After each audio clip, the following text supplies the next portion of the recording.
Representative Ivory. Thank you, Madam Speaker. I don't know what to feel right now.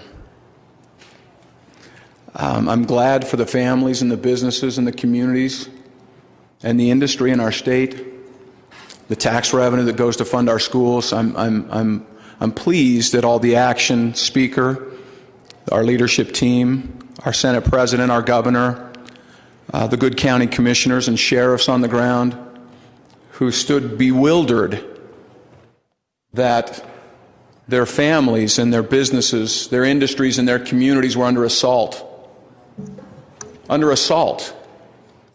by our federal governing partner. We act today because we can, because we balance a budget. We have a budget, unlike the federal government that hasn't had a budget for 5 years. And we act because we can, and we act because we care, unlike our federal governing partner. We care about these families and these businesses and these communities that from one day to the next, their life, their liberty, their property were put in peril by our federal governing partner.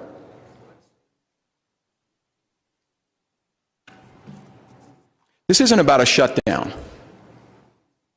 It's not about shutdown. I mean, look at this. Look at what happened, okay? The George Washington Parkway is open, but the parking lot to Mount Vernon is closed. The Clara Barton Parkway was open, but the Glen Echo Park in Montgomery County that funds it and operates it, well, that's closed. Well, the Park Service closes the Claude Moore Colonial Farm that's privately funded, but they close Langley Sports Park and they chase the parents out of it. Privately funded, privately operated. Blue Ridge Parkway's open, but the Pisgah Inn and the Peaks Otter Lodge that are privately operated, well, they're closed. Shut down?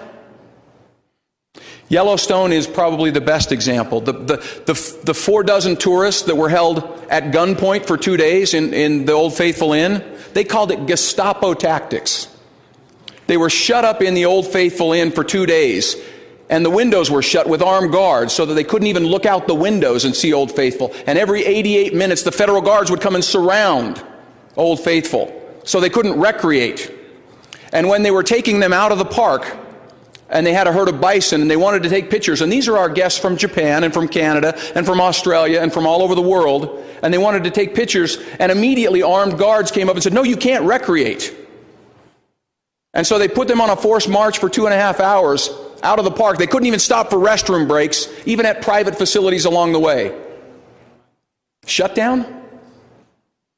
Our good colleague from Davis County had friends up spotting deer on the mountain and woke up in the morning with a federal ranger tapping on his shoulder saying, the mountain is closed. Off the Florida Keys, the ocean is closed. You can't make this stuff up. I hope we remember this day. I hope we remember what's happening here. Yosemite National Park, hotels and private businesses and private condominiums closed on a parkway that's opened. Lake Mead, the private homes, they were given 24 hours to leave their private homes so they could go back and get their walkers and their scooters and leave their private homes. Shut down?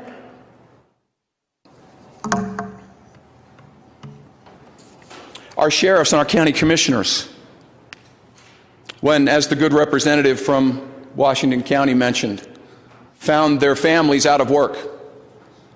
Families who had been involved in natural resource industries that we have in abundance, but because that was already closed down, they're now peddling trinkets. Forgive me for the characterization. We now have a tourism industry when we have vibrant natural resources. We're now in a tourism industry, and that was yanked out from under them and the families put aside. Garfield County has 3% taxable land, and Ruby's Inn is shut down and closed. Hundreds of thousands of dollars a day lost.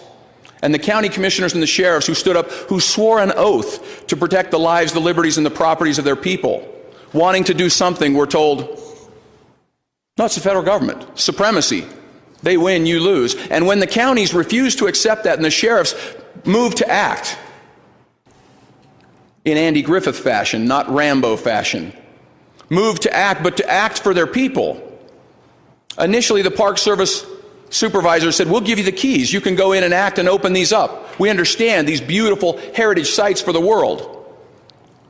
But the following day, as word came down from Washington, the word was if they were to act, their liberty and their careers would be in jeopardy in the most bullying fashion. If they were to act to protect the health, safety, welfare of their people, they would put their liberty and their careers on the line to do that. This is our federal governing partner. And yet we were warned that we would be here. We were warned hundreds of years ago, and we were warned recently by the Supreme Court.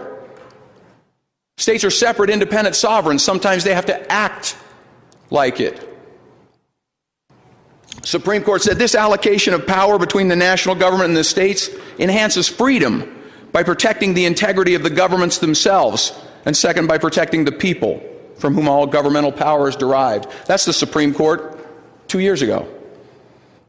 Supreme Court 10 years ago. Constitution does not protect the sovereignty of the states for the benefit of the states or the state governments as abstract political entities, or even for the benefit of the public officials governing the states. To the contrary, the Constitution divides authority between the federal and state governments for the protection of individuals, just like our good colleague down in Washington County, and his families, and his businesses, and his communities. The separation of the two spheres is one of the Constitution's structural protections of liberty. A healthy balance of power between the states and the federal government will reduce the risk of tyranny and abuse from either front. That's the Supreme Court less than 10 years ago, talking about not having that separation of powers being tyranny and abuse. I hope we remember this as something like our Stamp Act. I hope we remember this as something like the intolerable acts that motivated Boston to move and act like it.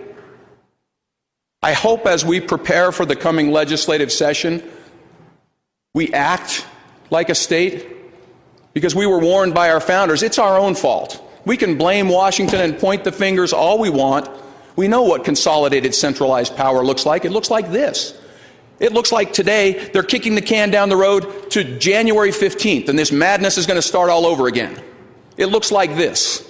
It looks like $17 trillion in debt. It looks like China now saying we need to de-Americanize the world and go away from the dollar reserve standard when 40% of our revenue comes from that federal government.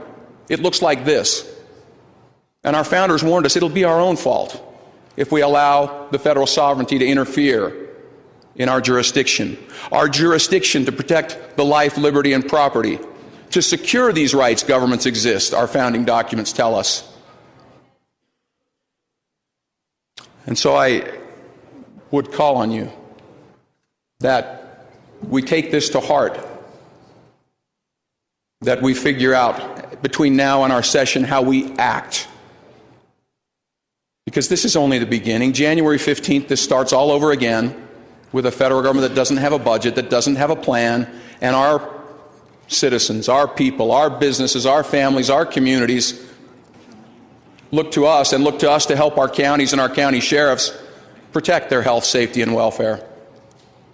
I hope we remember this moment. I hope we remember this day. I hope we remember what we're doing as a signature moment in our careers in this legislative body to do what we've been called upon to do. Because as James Madison said when they introduced the Bill of Rights, he said the state legislatures will jealously and closely watch the operations of this national government and be able to resist with more effect every assumption of power better than any power on earth can do, because they're the sure guardians of the people's liberty.